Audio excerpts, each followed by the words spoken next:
Hi there, welcome to this tutorial for the ukulele play-alongs of How Much Is That Doggie in the Window, as recorded by Patti Page. You can find the play-alongs on the Uke Play-alongs channel on YouTube. Now, this song is a bit personal for me. My dad turned 80 in 2025, and we had a good conversation about what role music played in his young life. And one of his memories was sitting and singing this song with his grandmother. How Much Is That Doggie in the Window? So I wanted to make a play-along for it.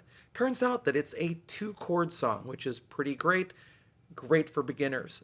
So what I'm going to be doing in this video is I'm going to show you the chords you need for the song in both GCEA soprano concert tenor ukulele and for baritone DGBE ukulele, and then I'll talk about strumming. If you want to support the work on this channel, there are three things you can do. First of all, you can like this video. Second, you can subscribe to this channel. And third, you can always buy me a cup of coffee to say thank you for making this content at www.buymeacoffee.com/UkeStuff. All right, let's begin with the chords you need for How Much Is That Doggie in the Window in the key of G on GCEA soprano concert or tenor ukulele. There are only two chords. You have the G chord and the D7 chord. As a side note, you'll often see this labeled Hawaiian D7 because it functions like a D7. There's actually not a D in the chord, but it's okay because your ear supplies that D for you when you're in the context of the key of G.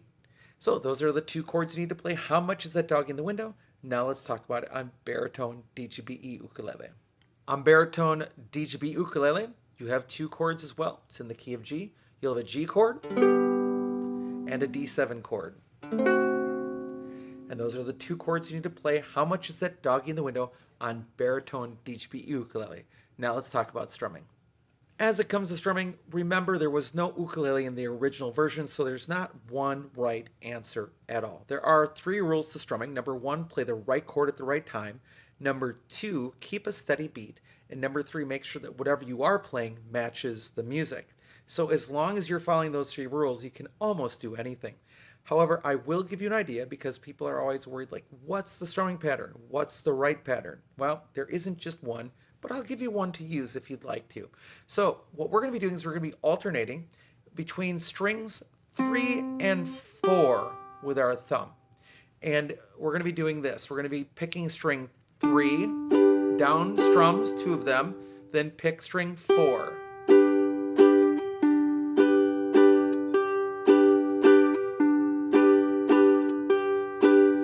Change to a D7.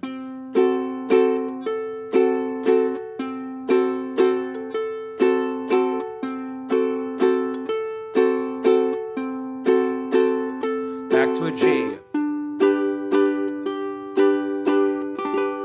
And that's all you really need to do.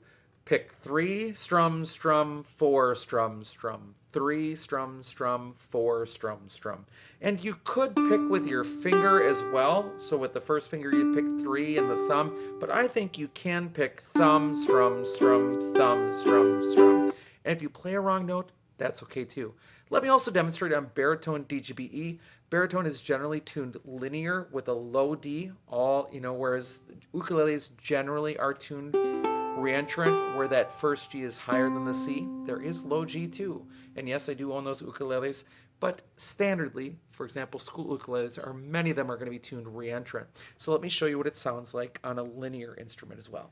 Remember that your tuning on baritone is very different than GCEA soprano concert tenor ukulele. So different shapes, but they're still the same chord, just they'll sound different because of their arrangement on the strings. But now we're still going to do the same thing. String 3 and then string 4. And what's going to sound different is that, again, it's linear, going up the scale without jumping in and re-entering. So here we go. It'd be a G chord. 3, 4, 3, 4.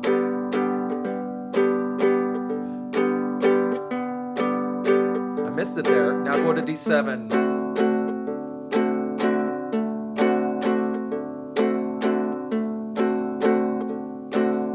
G. Now, what happens if you mess up? Nothing. You just keep playing. Keep going. It's okay. You'll get it the next time. All right, so with those chords and that idea for strumming, that's all you need to do to be successful on How Much Is That Doggie in the Window which again has a neat connection for me because it was one of the songs my dad remembers singing as a little boy with his own grandma. Thanks so much for joining for this video. I hope you're having a great day, and I'll be back soon with some more Uke stuff for you.